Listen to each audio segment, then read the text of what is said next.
first, can I have you introduce yourself? Sure. Hi, I'm Corri Spiegel, the Davenport City Administrator. Great.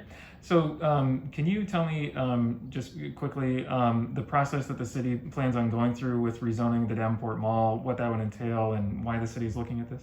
Sure. So we investigated kind of the entire commercial corridor in the Brady, Welcome Way, Kimberly corridor area. Everybody refers to it as the mall because that's the biggest asset there, but if you take a look at a map, it's actually a much bigger commercial center for the city. And malls have changed over time. We know we've seen vacancies at ours, and we want to be positioned that as we come out of this pandemic and we start to understand what retail and entertainment look like in the future, that we have a real estate site, that we have the right tools in place for a developer, be it the existing property owner or some consortium of new developers, to come in and take advantage of doing the right thing to revitalize that area.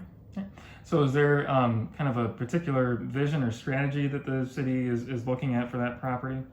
Obviously, it's a commercial node if you look around that whole area, and that's an important part of its future.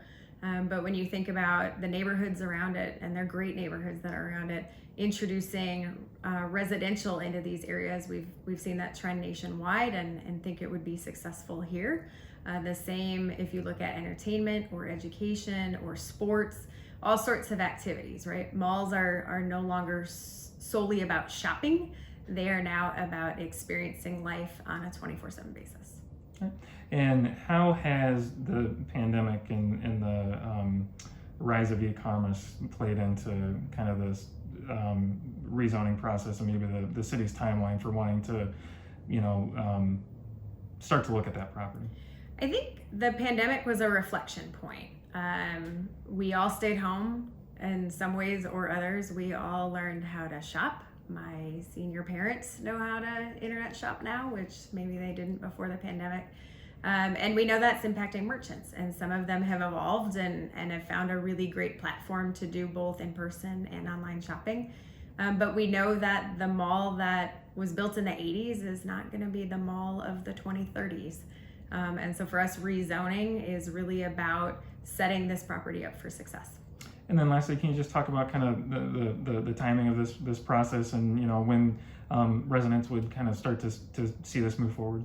Sure. So it goes through a normal process. There's actually nothing unique or special about that other than the city's initiating it, which on the larger ones we usually do.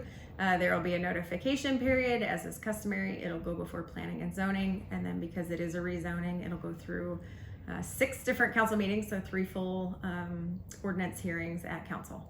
So there'll be plenty of time for comment and to watch as it evolves. Great.